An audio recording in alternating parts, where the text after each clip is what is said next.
In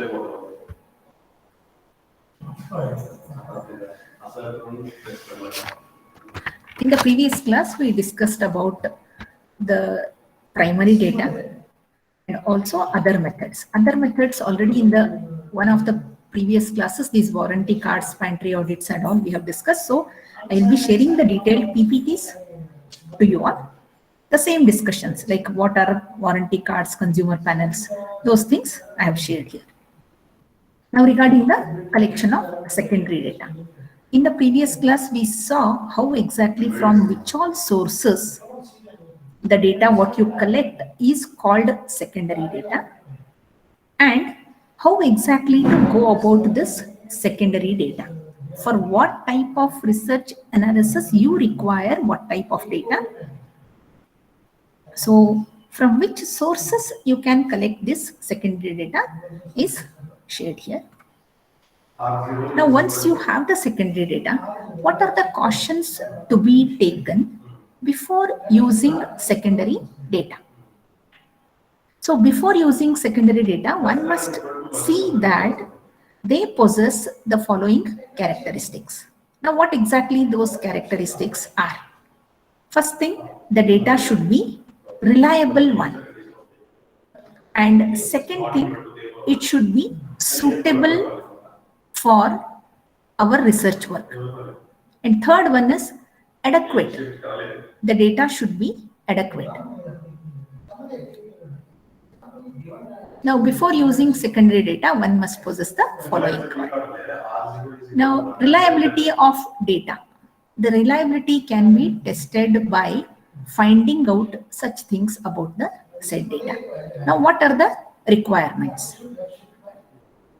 First thing, you should find out who collected this data. See, who collected it involves lot of points. First thing, if the person is aware about your research, if that person collects the data, definitely he has knowledge about the research work, so the collection of the data would be definitely better, that you all are aware. If a layman collects the data, definitely the quality of the data is different. Similarly, what were the sources of data? Now, from which source you are collecting the data? Suppose I take example of this college. The feedback from the college, if you are collecting, then already on the, we are talking about the secondary data.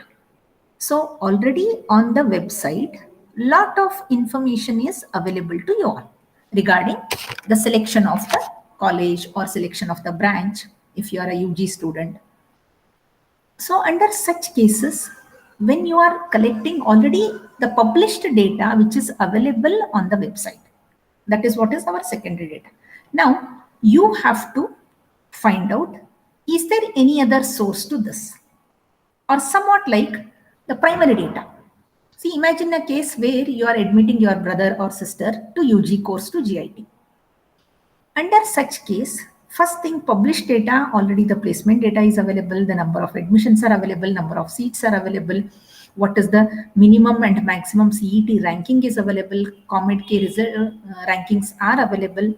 So all this information is available. Plus, you have the primary data from the people who have already passed out. So you have asked through telephonic interviews. Usually we don't call interviews here. Some telephonic conversation you have already collected some primary data. Then you try to cross-verify with the secondary data what is available there. Plus, you have other sources like the parents of the students who have studied earlier, your friends or their parents. So they are also there. So you can collect some primary data through them and verify that. So now here the source is authentic. Instead of that, if you go and ask, instead of engineering college, you go and ask in JNMC or medical college, how is JIT engineering college? Definitely the source is now not an experienced source. The source is good. It is in Belgaum only. So some first-hand information you do get it. But do you get actual information regarding a particular course as such. What is the facility available there? Infrastructure, okay, you may get, because so many acres of land JIT has, in so many acres the college building is built, hostels are there, food is available, okay, these things. So many cafeteria are there, so much of like entertainment happens, so much of co-curricular, extracurricular, all these things. This an outsider can give, but the one which is reliable, the one who has passed out from the college, you get a much more reliable data. So here, what were the sources of data is very, very important in collecting the information. The third point, were they collected by using proper methods? Now this secondary data, how exactly it is published on the site? Is it verified? Is there any mechanism or is there any body in the college to go through this, whether it is authentic or no? Or some rain related issues over a period of 10 years, if you are collecting the data, is the data is from a private agency or a government agency? If it is from private agency, what benefits are they going to get by publishing this data? Because of this benefit, are they publishing any data, or is it collected using proper methods? See, because you might have heard and you might have experienced also, all these websites, they do collect some personal data of ours. Plus all the apps which you download, they also collect some good amount of information, whether it is relevant or no. You have to check with the relevancy. See, there where people don't want to use your location all the time, they ask you location. If Google Map asks you for your location data, it is fine because you are moving around and that is what is required for them. But if the Google Map asks you some personal data or some photo sharing or your IDs being shared, then that is not required at all. So you should be thinking whether the data what is being published on the site is from an authentic source which is collected from proper methodology. So this has to be clearly verified. Otherwise, any data from secondary to tertiary, it will become somebody is collecting data in favor of some people, and that data which is collected may not be suitable for your work. So one should be careful by which method the data is collected, whether it is collected for this specific purpose or for any other benefits. The fourth point is, at what time were the data collected? Now, for this, I would like to give example of the current situation. Timing. Now, the current timing. See, for the last 1 year, the college is not happening properly. If you go and ask a student who was admitted 1 year back, definitely his experiences are different from the people who were there earlier. During COVID, during pandemic, definitely the classes are not run properly. Definitely the infrastructure is not utilized by the students properly. Definitely they have not experienced the entire 1 year or in all the seasons what the college offers to them. So for such a student, if you ask the feedback, definitely the feedback is different. So it may be negative, it may be positive, but you will not get the clear picture. So this is one simple example, what time they were collected. If the timing is not proper, then the feedback given or the data collected may not be useful for your analysis. Or else during that time also and during the good time also, if you collect the data, definitely the averaging of them would be giving you the proper data. So timing is also very, very important. See, rains, you have to collect the information during rainy season only, not during the cyclonic period, how the rains were, how the rains happen in this particular area. Similarly, the seasonal changes or the seasonal temperature variations, you have to spread it across the entire year. Only then you get the minimum and maximum temperature variations in the seasons. Fine. So the next point is, was there any bias of the compiler? See, once this raw data is collected, this data is immediately not published on the sites. There is a procedure for this to undergo some normalizing or processing. So doing this process, is it biased? Is there any bias from any body involved in publishing this data?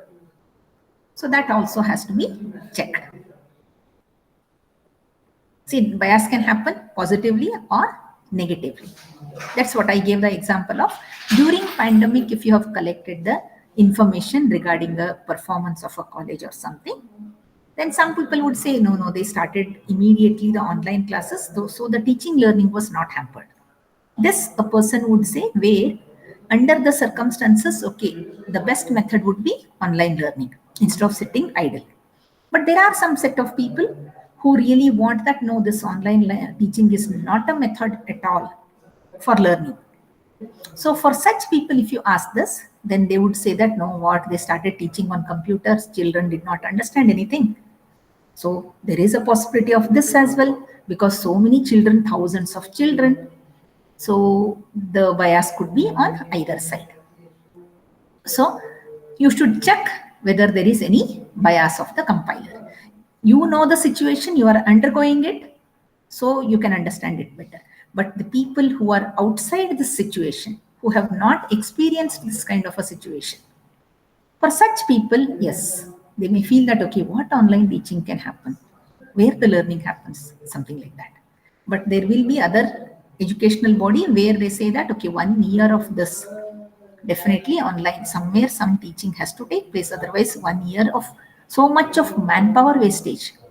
So if you think from that point of view, this bias would be on the other side. So you should properly understand what exactly is the situation from both the perspective and then take the data. So what level of accuracy was desired? Was it achieved? Now, when you start collecting the data, when you download the secondary data, what exactly you are looking at? See, the resolution matters a lot. It depends upon what type of research you are carrying out.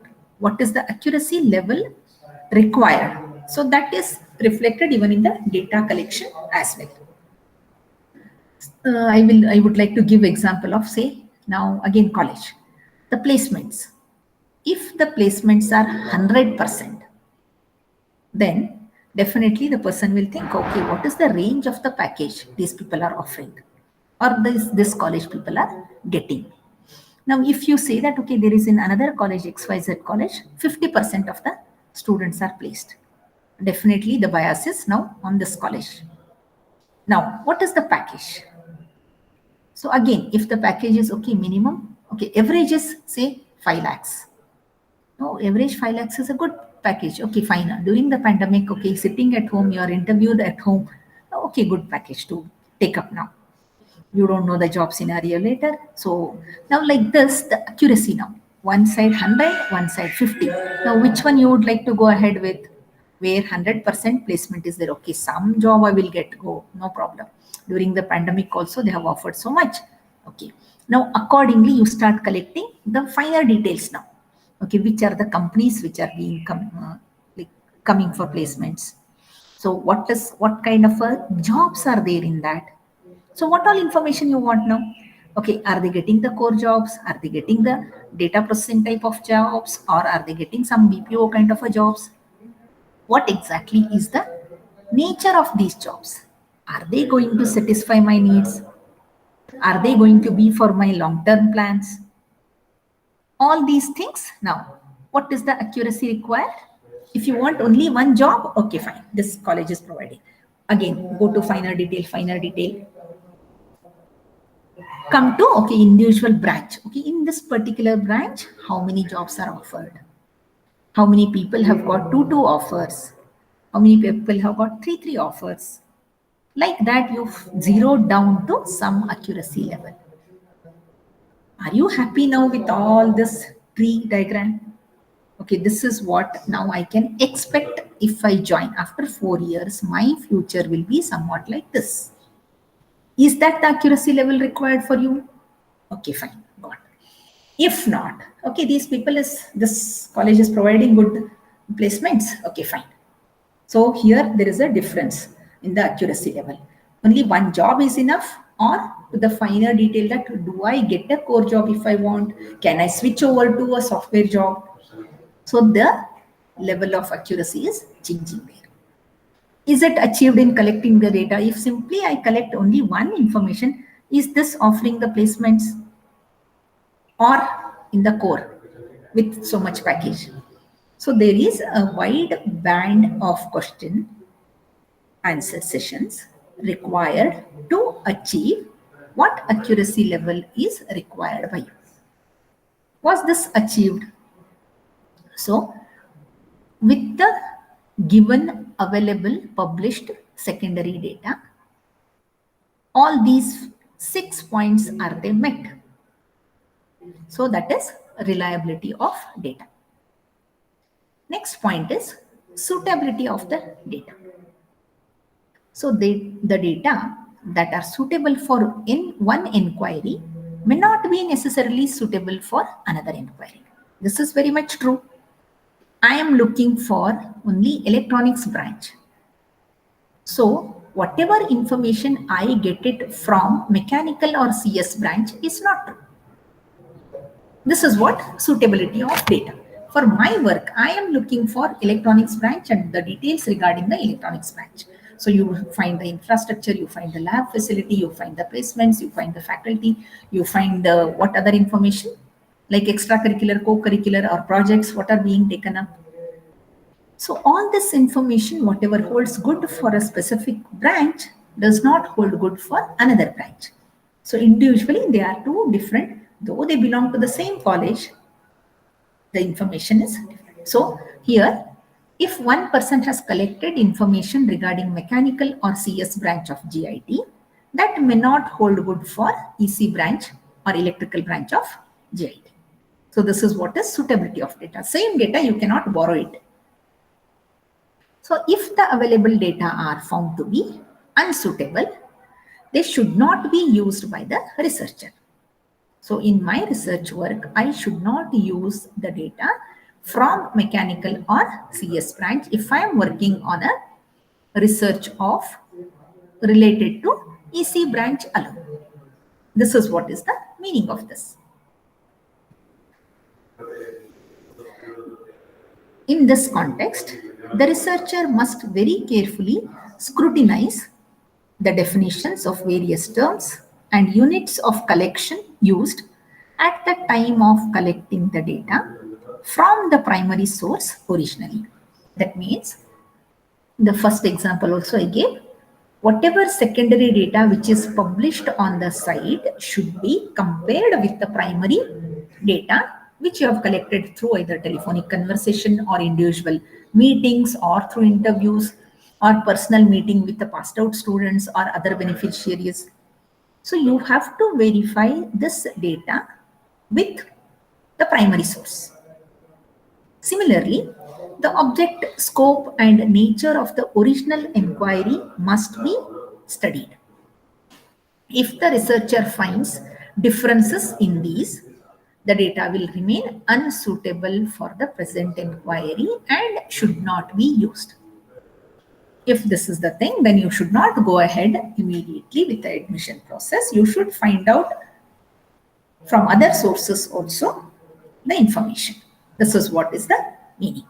So this holds good for even any medical data also.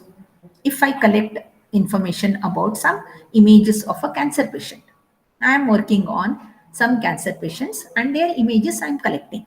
So they are readily available. They are published by some Cancer Society of India or something like that. Then I have to verify this data, whether they are published by authentic either doctors or an organization which deals with this kind of a data collection and publishing. And it should not have any other benefits other than providing information to the researcher. If they are financially getting some benefit out of it, then they may not publish the authentic data. So these things you have to carefully find out whether the data collected is suitable for your work or no. The next point is adequacy of data. If the level of accuracy achieved in data is found inadequate for the purpose of the present inquiry or research, they will be considered as inadequate and should not be used by the researcher. The data will also be considered inadequate if they are related to an area which may either be narrower or wider than the area of present inquiry. Now, what exactly it means is, if the level achieved in data is found inadequate,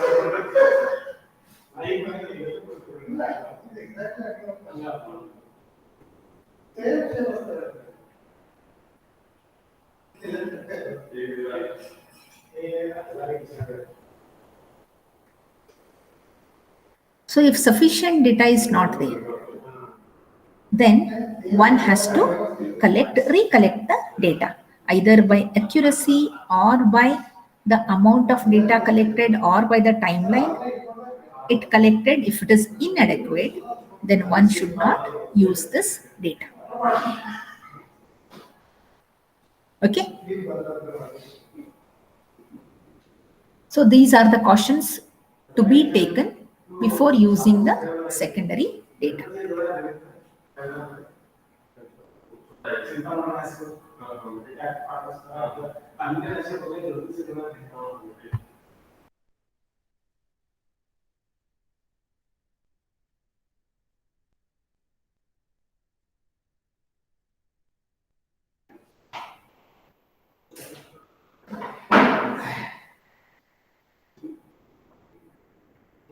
So the next point is selection of appropriate method for data collection.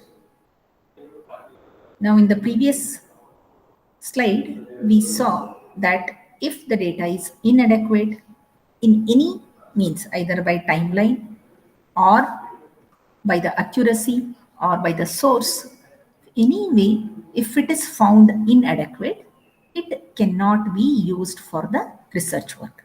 It is not suitable for the research work. Now, which method is appropriate for data collection? So the first point, nature, scope and object of the inquiry is very, very important here in deciding the method for data collection. So most important factor affecting the choice of a particular method is it should be such that it suits the type of inquiry that is to be conducted by the researcher. Now, all these days we have studied different methods. So the primary method or a secondary method. So if it is primary method, for our work, out of the 10 or 12 methods, which one suits us best? That one should be very, very careful in selecting depending upon the nature and scope of our research.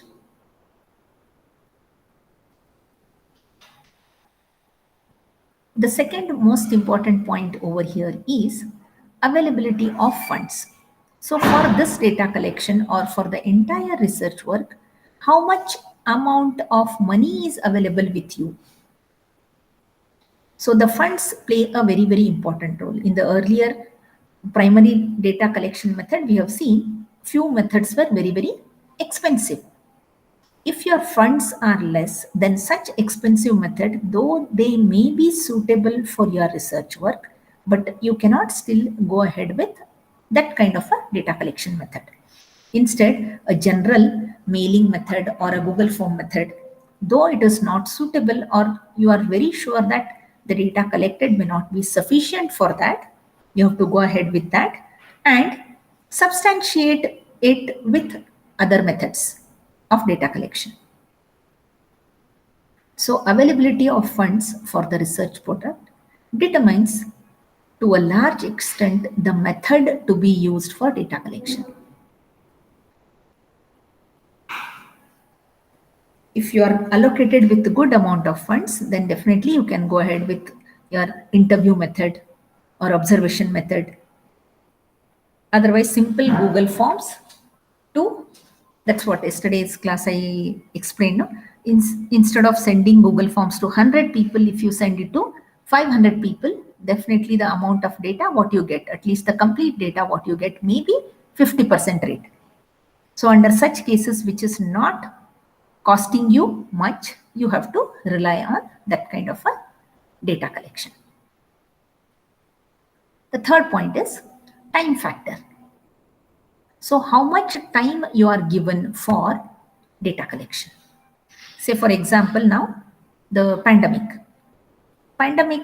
the vaccinated people or non-vaccinated people, if you are collecting the information regarding these people, during the current 1 or 2 months, this data, whatever you collect, is useful. But after 1 year, this data may not be useful at all, because by that time, the entire country might have been vaccinated, or at least the 50% might have been vaccinated. So what data you have collected today may not be relevant during the same period next year. So the time factor is very, very important here. How much time is allocated and what type of research you are doing, on that, this is dependent. So availability of time has also to be taken into account in deciding a particular method of data collection. So some methods take relatively more time, whereas the others take lesser time. So this pandemic data collection we have already discussed, where the parallel groups, if they come home to home, then if 1 month time is given, like who are vaccinated, who are not vaccinated, if they are not, they, doctors and nurses, or a group of trained medical faculty, go to house and inject the people, then very easily it can be achieved.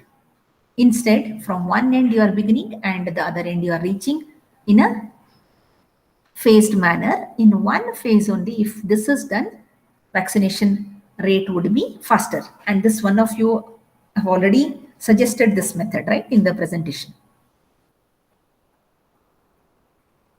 So the time factor depends upon what is the nature of your research and how much time you can allocate for that particular research.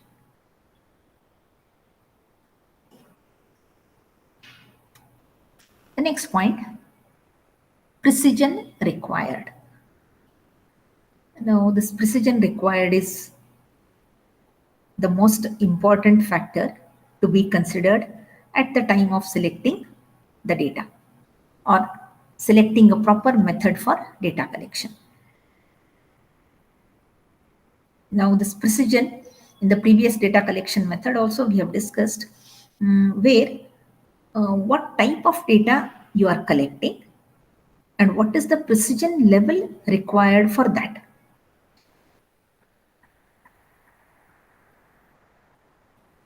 Now, we had taken example of some interviewer where the data was collected from the interviewer and the questionnaire was tested for reliability test. So after that, every question is to be compulsorily answered. If some are left, because they are interlinked, if some are left, then the precision will not be achieved by the interviewer. So under such cases, some missing data analysis is usually carried out. So if the data required or requires higher precision levels, then usually to To substantiate one method, another method is also used parallelly. Again, that depends upon the fund and time. If you are funded and if you have more time, then you can go for higher precision levels. Otherwise, you have to sacrifice or forgo on this precision required. So here also again the method of data collection varies depending upon the precision required. If precise data is required, as I said, parallelly two methods, one primary collection, one secondary collection is usually followed. This in turn, all these four parameters are dependent on whether your research work is funded, and also if it is funded, then where exactly this research work is utilized immediately. If there is a utility associated with this research work, then definitely all these four parameters are very, very important. If the research work is for the benefit of, say, a teaching faculty, under such cases, it is going to go to the track. So, immediate effect or impact on the society is not there. So, under such cases, the precision is not bothered. So, it all depends upon what type of research work, whether it is affecting the society in the immediate timeline. So that's what the COVID vaccine, whatever the issue we had discussed earlier in one of our research discussions. So immediately it is going to affect. So under such cases, the precision required is very, very high. See, when I say that, okay, this entire village is vaccinated. So entire village is vaccinated means I should be 100% accurate there. So that people will not go to vaccinate those people in that particular village. If even one person is left unvaccinated and if he is moving around, definitely this pandemic can be taken to that village. So here the precision required is very, very high.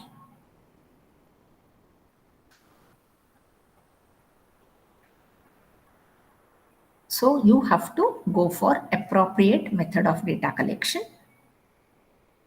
considering all these four parameters.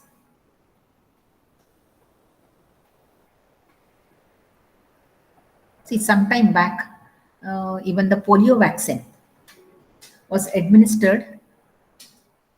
I think even the last 2 years back also it was administered, the last dose, I guess. So house to house at regular intervals, whenever there was a polio drive, people would come home and select children less than 5 years or 4 years of age, and they would put the drops. So this is how the eradication of polio happened in the country. With so much of large population, they could achieve it because of this kind of a drive. So there the precision required was every house they would knock and write down on every house that, okay, here there are no people requiring polio vaccine, something like that.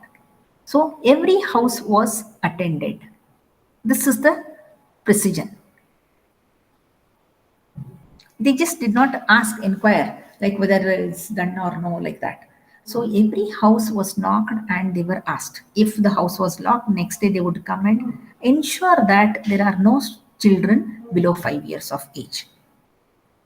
So this actually they are reporting also. So this data collected from such health workers is authentic.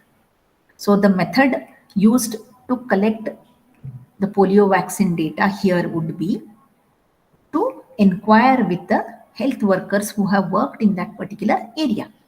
Ask them, collect the data, whatever they have used it, those sheets only will provide you this. So this involves what actually the primary data before uploading on the sites, this you are collecting. So you are verifying the secondary data, whatever is going to be published little later, with the primary data from the health workers. So depending upon the accuracy here, we are comparing two data, same data published data as well as the information or the data collected from the health workers. So if the precision required is high, then these multiple methods are usually employed.